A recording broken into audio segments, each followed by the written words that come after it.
Quels sont les secteurs qui recrutent plus facilement en France?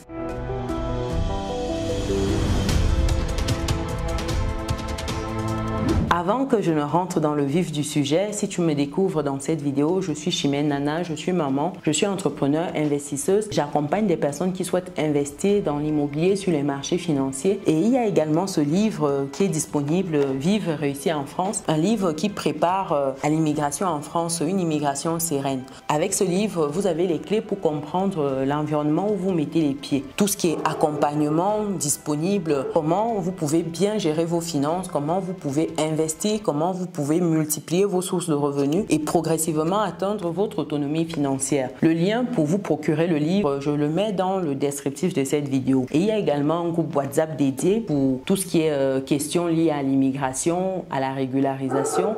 Donc n'hésitez pas, le lien est disponible dans le descriptif de cette vidéo.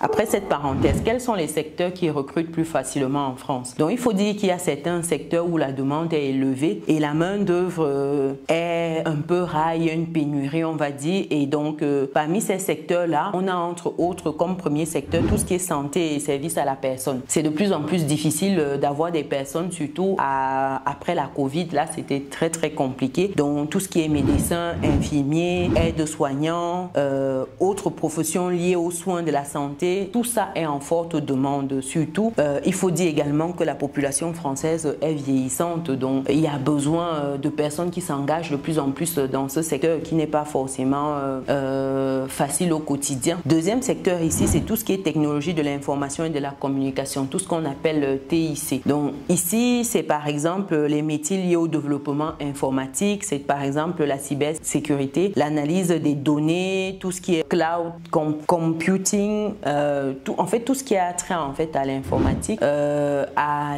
l'information, son traitement. C'est de plus en plus compliqué de trouver des personnes dans ce secteur-là. Les femmes de plus en plus rejoignent ce secteur, mais ça reste toujours insuffisant. Donc si vous êtes orienté vers tout ce qui est TIC, vous avez plus de chances d'être recruté. Troisième secteur ici, c'est tout ce qui est bâtiments et travaux publics, BTP.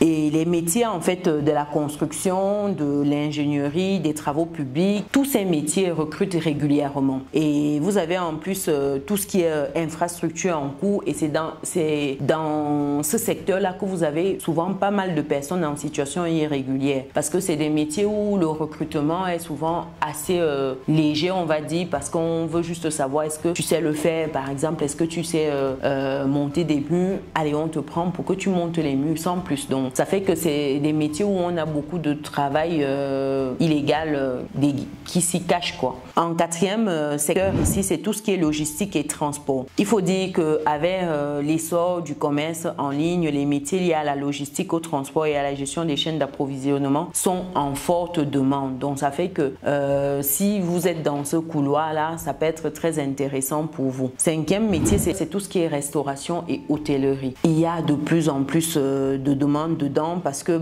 forcément, c'est une demande croissante, c'est un secteur qui ne tarit pas. Il y a toujours des visiteurs, des touristes qui ont besoin justement de découvrir, même également la population locale. Et il faut dire que quand vous êtes dans des zones touristiques, c'est encore plus accentué, cette demande-là. Allez-y à fond. Sixième secteur, c'est tout ce qui est éducation et formation. Les enseignants, les formateurs, on les appelle comment? Les professionnels de l'éducation en général sont demandés, surtout que c'est des métiers en fait où ils se plaignent souvent de ne pas être reconnus à leur juste valeur. Le travail qui est effectué n'est pas bien payé, donc ça fait que souvent la demande est là, mais voilà, les gens ne se bousculent pas trop pour compenser ça, pour combler ça. Donc n'hésitez pas, si vous avez un métier par exemple qui est autour d'enseignants, formateurs, n'hésitez pas. Septième secteur ici, c'est tout ce qui est commerce et vente.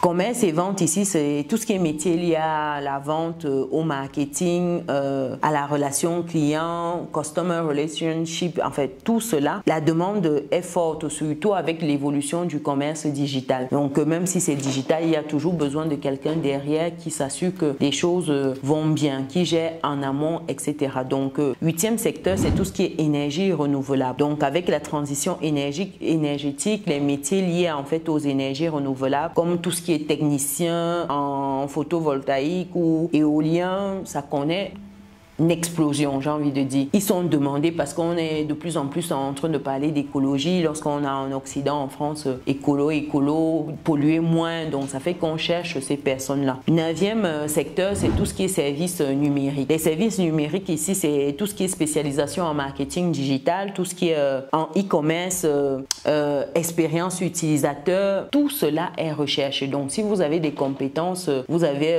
une expérience dedans, vous êtes les bienvenus. Et 10e secteur ici, c'est tout ce qui est agriculture et agroalimentaire. Donc, c'est un secteur qui est également en forte demande. Les recrutements se font très régulièrement dessus parce qu'il faut nourrir la population, bien sûr, sans compter ce qui est envoyé à l'extérieur. Donc, en conclusion, le recrutement est à fond dedans. Donc, ces secteurs peuvent varier, on va dire, selon les régions, selon les besoins, les évolutions économiques. Donc, en fonction de votre région, assurez-vous, voilà, de voir ce qui passe. Et surtout, lorsque vous êtes même en reconversion, c'est bien de savoir où il y a la demande, j'ai envie de dire, parce que se reconvertir pour aller vers des métiers où, voilà, c'est compliqué, ça sert à rien. Donc, vraiment, pensez-y en amont. Donc, voilà pour cette vidéo. Si vous êtes arrivé jusqu'ici, mettez en commentaire secteur économique. Je saurais que vous êtes arrivé jusqu'au bout. Pensez également à mettre un pouce, à partager autour de vous. Il y a des gens qui cherchent à s'orienter, qui cherchent des secteurs qui sont porteurs. Donc, avec cette vidéo, ces personnes auront la bonne information et pourront bien s'orienter.